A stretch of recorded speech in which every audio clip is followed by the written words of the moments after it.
Assalamualaikum, salam sehat, salam berbahagia.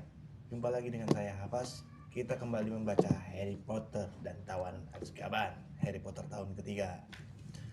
Sekarang kita masuk chapter 20, bagian ke-20, Kecupan Dementor.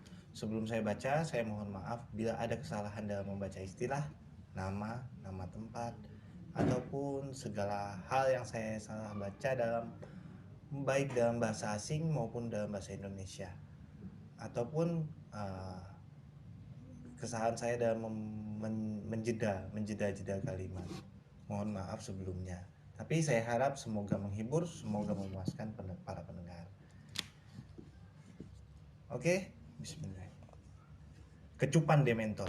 Harry belum pernah menjadi bagian dari rombongan yang seajaib ini. Crookshanks memimpin di depan menuruni tangga. Lupin, Pettigrew, dan Ron berikutnya. Seperti peserta lomba jalan 6 kaki. Kemudian menyusul Profesor Snape melayang mengerikan. Jari-jari kakinya menyenggol masing-masing anak tangga ketika dia turun. Diangkat oleh tongkatnya sendiri yang diacungkan ke arahnya oleh Sirius. Harry dan Hermione yang paling belakang. Kembali ke dalam terowongan yang ternyata sulit, Lupin, Pettigrew, dan Ron harus miring agar bisa masuk. Lupin masih menjaga Pettigrew dengan tongkatnya. Harry bisa melihat mereka maju dengan canggung dalam satu deretan. Crookshanks masih memimpin. Harry menyusul sudah serius, yang masih membuat Snape melayang di depan mereka. Kepala Snape yang terkulai berkali-kali membentur atap terowongan yang rendah. Harry mendapat kesan serius sama sekali tidak berusaha untuk mencegahnya. Kau tahu apa artinya ini? Tiba-tiba serius berkata kepada Harry, sementara mereka maju dengan lambat di dalam terowongan. Menyerahkan Pettigrew.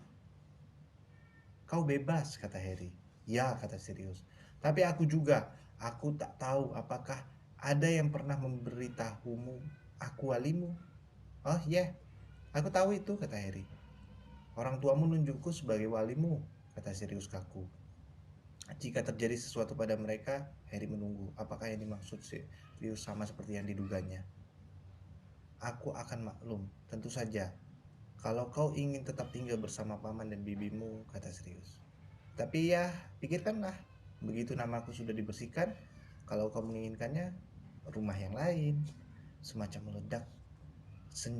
ledakan terjadi di perut Harry. Apa? Tinggal bersamamu? Katanya. Kepalanya tak sengaja membentur potongan karang yang menonjol di langit-langit.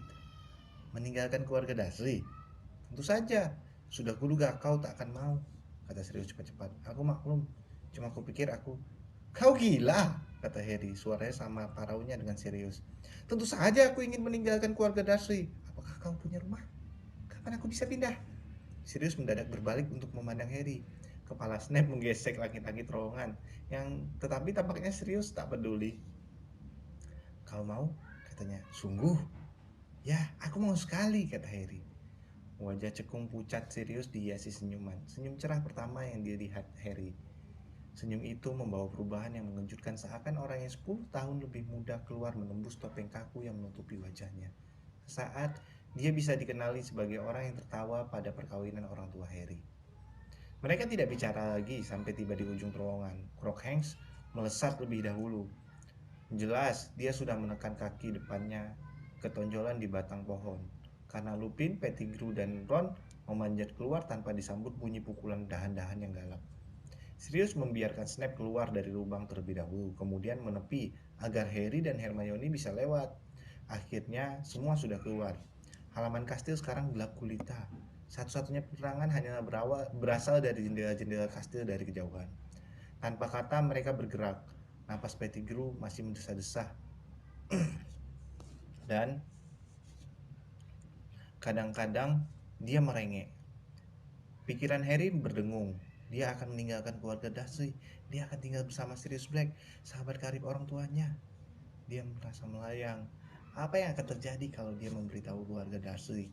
Dia akan tinggal bersama narapidana yang pernah mereka lihat di televisi. Jangan sampai salah langkah, Peter, kata Lupin. Dia mengancam di depannya. Tongkatnya masih mengacung miring ke arah dada Pettigrew. Tanpa bicara mereka menyeberangi lapangan rumput. Cahaya-cahaya dari kastil perlahan membesar. Snape masih melayang dengan ganjil di depan Sirius. Dagunya terantuk-antuk pada dadanya. Dan kemudian awan menepi. Mendadak tampak bayang-bayang samar di tanah. Rombongan mereka bermain di cahaya bulan. Snape bertabrakan dengan Lupin, Pettigrew, dan Ron yang mendadak berhenti. Sirius terpaku. Dia merentangkan tangan menghentikan Harry dan Hermione. Harry bisa melihat siluet Lupin. Lupin tampak tegang. Kemudian tangan dan kakinya mulai bergemetar. Oh ya ampun, pikir Hermione. Dia tidak minum ramuannya malam ini. Dia tidak aman. Lari! Sirius berbisik. Lari sekarang! Tapi Harry tak dapat lari. Ron terikat pada Pettigrew dan Lupin. Harry melompat maju, tetapi Sirius merangkul dadanya dan menariknya mundur. Serahkan padaku! Lari! Terdengar geraman mengerikan. Kepala Lupin mulai memanjang, begitu juga tubuhnya. Baunya melengkung. Bulu-bulunya tampak jelas bermunculan di wajah dan tangannya, yang sekarang sudah berubah menjadi kaki bercakar. Bulu-bulu Crookshanks berdiri. Dia mundur. Sementara si manusia serigala mendompak, mengatuk-atukkan rahangnya dengan keras. Sirius menghilang dari sisi Harry. Dia telah bertransformasi. Anjing besar laksana beruang melompat maju. Saat si serigala merenggut diri dari belenggu yang mengikatnya, si anjing menyambar lehernya dan menyeretnya mundur, menjauh dari Ron dan Pettigrew. Mereka bergulat, saling gigit, saling robek. Harry berdiri terpaku, terkesima menyaksikan pemandangan itu. Segenap perhatiannya terserap oleh pertempuran itu, sehingga dia tidak memperhatikan sekitar. Jeritan Hermione lah yang menyadarkannya. Pettigrew telah membungkuk, menyambar tongkat yang dijatuhkan Lupin. Ron yang tak bisa berdiri tegak dengan kakinya yang tak babat roboh.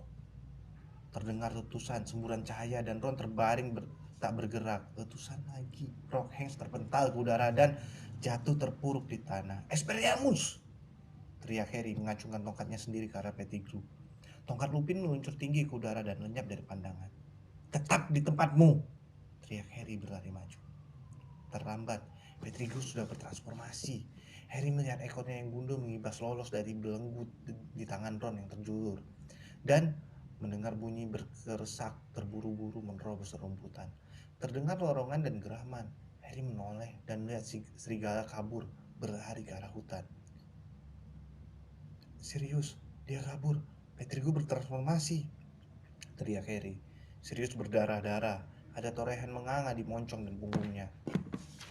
Tetapi mendengar teriakan Harry, dia merayap bangun lagi dan sekejap saja derap kakinya dengan sayup-sayup kemudian menghilang ketika dia berlari menjauh. Harry dan Hermione berlari mendekati Ron. Apa yang dilakukannya kepada Ron? Hermione berisik. Mata Ron hanya setengah terpejam, mulutnya terbuka. Jelas dia hidup. Mereka bisa mendengarkannya bernapas. Tapi Ron tampaknya tak mengenali mereka. Entahlah. Harry memandang berkeliling dengan putus asa. Black dan Lupin dua-duanya sudah pergi. Tak ada lagi yang menemani mereka selain Snape yang masih melayang pingsan.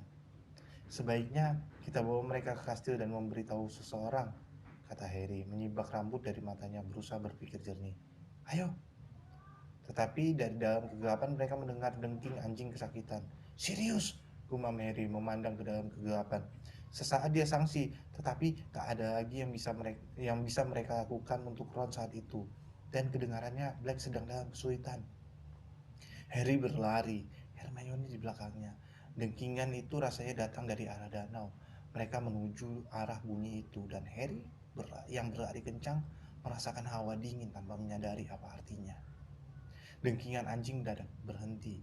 Setiba di danau, mereka baru tahu kenapa Sirius telah kembali menjadi manusia. Dia meringkuk di tanah, tangannya menutupi kepalanya. Jangan, berhentinya. Jangan, kumohon, jangan. Dan kemudian Harry melihatnya. Dementor paling sedikit berjumlah 100 melayang dalam gerombolan sosok gelap di tepi danau ke arah mereka. Harry berbalik, rasa dingin yang sudah dikenalnya menembus tubuhnya. Kabut mengabur dari pandangannya. Lebih banyak lagi Dementor bermunculan dari dalam kegelapan dari segala sisi, mengepung mereka. Hermione, pikirkan sesuatu yang menyenangkan, teriak Harry, mengangkat tongkatnya, mengejap-ngejap dengan jengkel berusaha menjernihkan pandangannya, menggoyang kepalanya berusaha melenyapkan jeritan sayup-sayup yang mulai terdengar. Aku akan tinggal dengan waliku. Aku akan meninggalkan keluarga Dursley. Dia memaksakan diri untuk memikirkan serius, hanya serius, dan mulai melantunkan mantranya. Expecto Patronum! Expecto Patronum! Black bergidik, berguling, dan berbaring tak bergerak di tanah, pucat bagaimana mayat. Dia tak apa-apa, aku akan tinggal bersamanya. Expecto Patronum, Hermione, tolong aku. Expecto Patronum. Expecto, Hermione berbisik. Expecto, tapi dia tak bisa melakukannya. Para Dementor semakin dekat, tak lebih dari 3 meter dari mereka. Dementor-Dementor itu membentuk dinding kokoh mengelilingi Harry dan Hermione. Expecto Patronum! Harry berteriak, berusaha menyambar jeritan-jeritan dari telinganya. Expecto Patronum! Asap tipis keperakan muncul dari ujung tongkatnya dan mengambang seperti kabut di depannya. Pada saat yang bersamaan, Harry merasa Hermione merosot pingsan di sebelahnya. Dia sendirian, sama sekali sendirian. Expecto Patronum! Harry merasa lututnya membentur rembutan yang dingin. Kabut menyelubungi matanya. Dengan sekuat tenaga dia berusaha mengingat-ingat. Sirius tak bersalah. Kami akan baik-baik saja. Aku akan tinggal bersamanya. Expecto Patronum, katanya lagi. Dari cahaya redup Patronusnya yang tak berbentuk, dia melihat sesosok Dementor berhenti, sangat dekat dengannya. Dementor itu tidak berjalan menembus kabut perak yang diciptakannya. Tangan busuk berlendir terjulur keluar dari bawah jubahnya. Tangan itu membuat gerakan-gerakan seakan menyingkirkan Patronus. Jangan-jangan Harry tersengat. Dia tidak bersalah. Jangan. Expecto Patronum. Harry bisa merasakan para Dementor mengawasinya. Mendengar napas mereka yang berderik-derik seperti angin jahat yang di sekelilingnya. Dementor yang paling dekat tampaknya menimbang-nimbang untuk menjadikan Harry korbannya. Kemudian dia mengangkat kedua tangan busuknya, dan menurunkan kerudungnya. Di mana seharusnya ada mata, hanya ada kulit tipis abu-abu berkeropeng merentang di atas rongga kosong. Tetapi ada mulut, lubang menganga tak berbentuk, menyedot udara dengan bunyi dari kematian. Kengerian yang luar biasa membuat Harry lumpuh, tak bisa bergerak atau berbicara. Patronusnya berkelip lalu padam. Kabut putih membutakan. Dia harus berjuang. Expecto Patronum. Dia tak dapat melihat, dan di kejauhan dia mendengar jeritan yang sudah dikenalnya. Expecto Patronum! Dia meraba-raba dalam kabut mencari Sirius dan menemukan lengannya.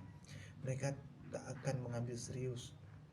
Tetapi sepasang tangan kuat yang basah tiba-tiba mengalungkan diri di leher Harry. Tangan itu memaksa menengadahkan wajahnya. Harry bisa merasakan napasnya.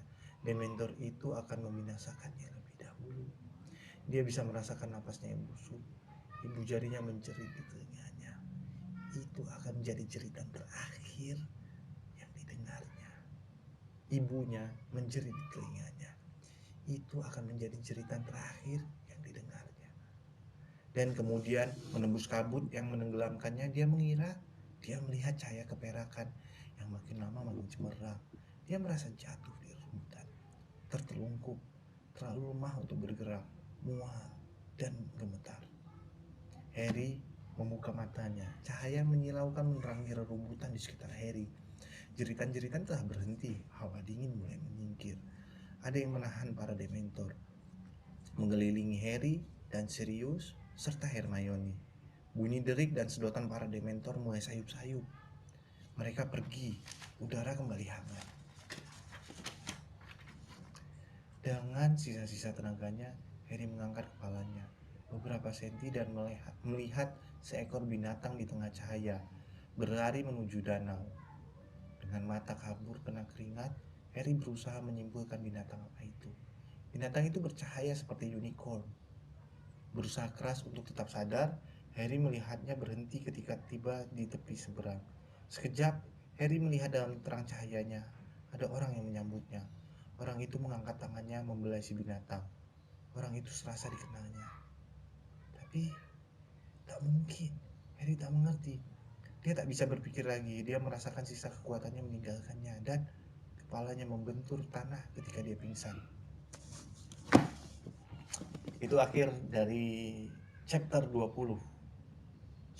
Kecupan Dementor. tegang, sedikit susah bernapas kalau membacanya. Dan akan lebih seru lagi kalau Anda dengan referensi Anda masing-masing membaca sendiri, membeli novelnya dan membaca di sela-sela waktu Anda. Silahkan dapatkan bukunya di mana saja. Sekarang sudah dunia online, saya cari di online atau beli di, kalau yang saya terbitan PT Gramedia Pustaka Utama. Silahkan dicari Gramedia terdekat. Oke, salam sehat, salam berbahagia. Sampai jumpa di lain kesempatan dan di video-video lainnya. Assalamualaikum.